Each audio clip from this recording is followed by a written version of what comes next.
Welcome back. Donald Trump spent a little more than 24 hours in Miami this week, a quick trip to plead not guilty to his latest indictment, make a stop at Little Havana on his way to the airport. Now, after the hearing, I spoke to Marc Caputo. He and I used to work together at the Miami Herald. He has also worked at Politico and NBC News and is now a national political reporter for the new news site, The Messenger. What impressed me the most, or what really stood out to me, is we're used to seeing Donald Trump as this kind of larger than life character. He's the center of attention. He is at, or behind the Resolute desk when he was in the Oval Office as president. Here he was at the defense table as just kind of your everyday defendant, except of course he's not.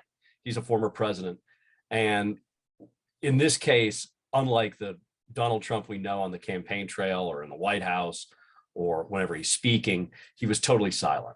He was just subdued. He had his arms folded across his chest. He had his face bent with a serious scowl of a frown, not happy to be there. So that for me was just kind of sort of a jarring image when you're accustomed to seeing Donald Trump as that kind of bigger than life, kind of alpha male, and he was put in sort of a totally beta situation.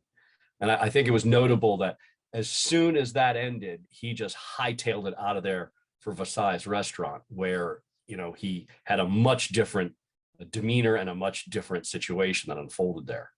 The way I sort of viewed the Versailles was, it was almost like he needed chicken soup for his soul. It yes, was like exactly.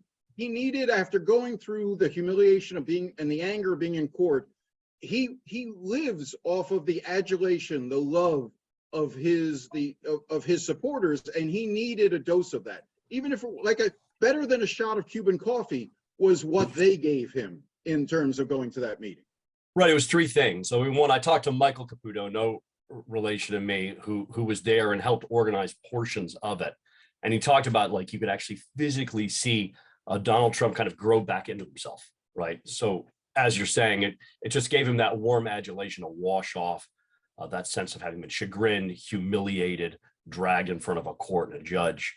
The second thing it accomplished is he's still running in a Republican primary. Ron DeSantis is still the Republican governor who's running against him. And there's a possibility on March 19th, the two could square off for a real showdown in Florida.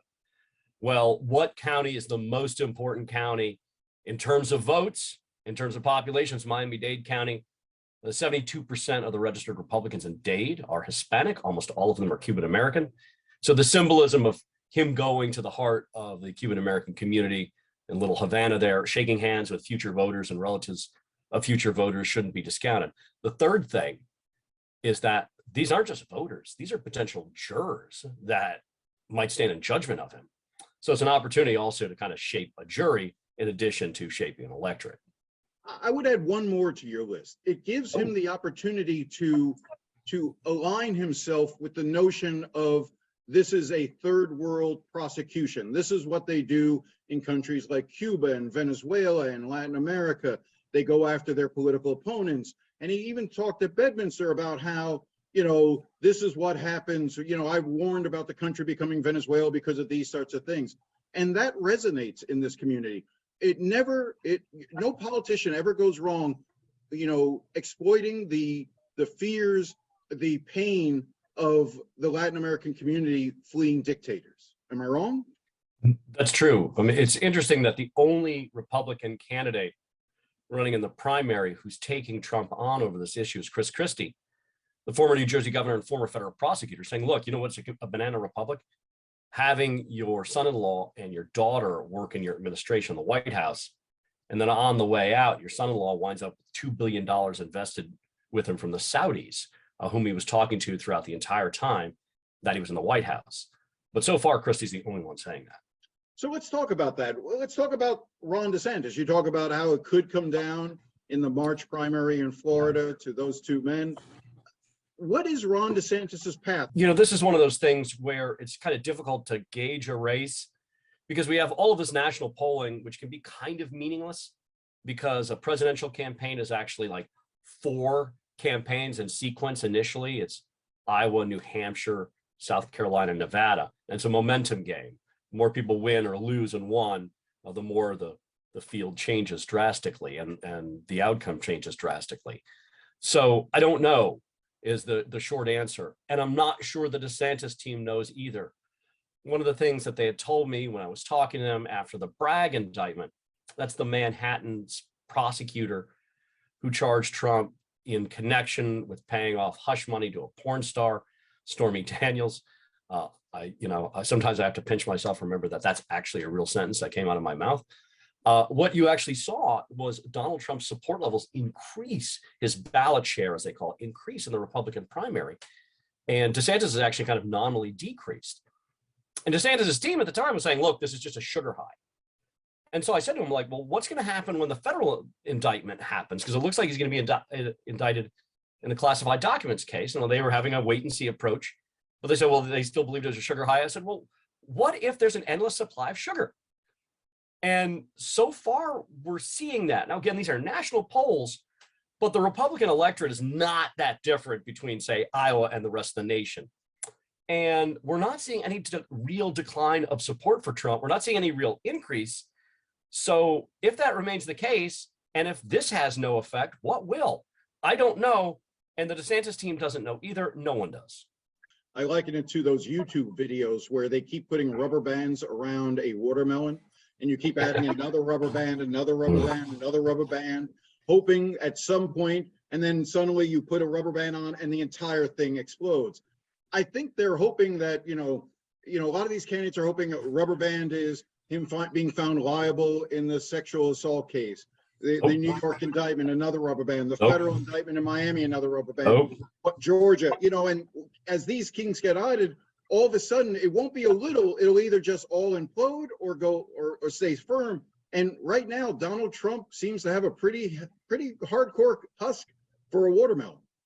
Right. I mean, to your point, though, there are other rubber bands to come, but ultimately their hope is that people start to say this guy's not electable. And it's understandable because, national polling does show that people are really concerned about it. But at the same time, the Quinnipiac poll that was just released shows Joe Biden in a nationwide head-to-head contest against Donald Trump polling at 48% and Donald Trump polling at 44%. Considering the way the Electoral College operates within the context of the national electorate, which again, there's not really a national election, that's essentially a statistical tie. So it's difficult to make the argument that, Donald Trump is not electable because he's kind of electable in that poll. Yes, I understand it's a 4-point advantage for Biden. It's still, though, within the margin of error. And yes, maybe these other candidates are going to say, well, if we were running against Joe Biden, then things would be different. But there's a lot of ifs, ands, or buts there. And one of the instructive things in your language, you're talking about what these candidates are hoping. They hope for this, they hope for that. Hope is not a strategy. Yeah, the DeSantis campaign folks that I talk to say they believe their next big moment is the debate stage. They in their mind believe that the debates will clarify things for voters, that they often cite the primary debate against Adam Putnam, believing that was the turning point. They want to rewrite history, not that it was Donald Trump's support that brought him over the top, but it was his incredible performance as a conservative against Adam Putnam on the debate stage that propelled him to the victory. And I think if they started believing that Kool-Aid, I'm hearing them saying the same thing about what'll happen, when we get to the debate stage, in the next few months, for the Republican primary.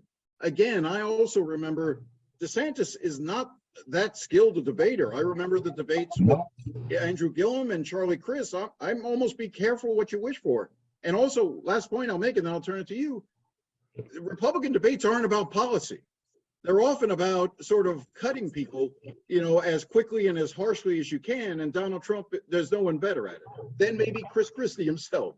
Well, I was going to say, they're talking about, remember that debate against Adam Putnam? Yeah, Adam Putnam is not Donald Trump. Adam Putnam did not have the standing in the Republican Party that Donald Trump has. I don't think any Republican ever has. I mean, maybe Reagan, but I mean, people call the hardcore Trump supporters, he was the 45th president, cult 45. There is a serious cult of personality within the Republican Party, not all Republicans, toward Donald Trump. Just never seen that before. And Trump has been on the big stage. He's been on the national stage. He went through a battery of these things in 2016. He debated Hillary Clinton.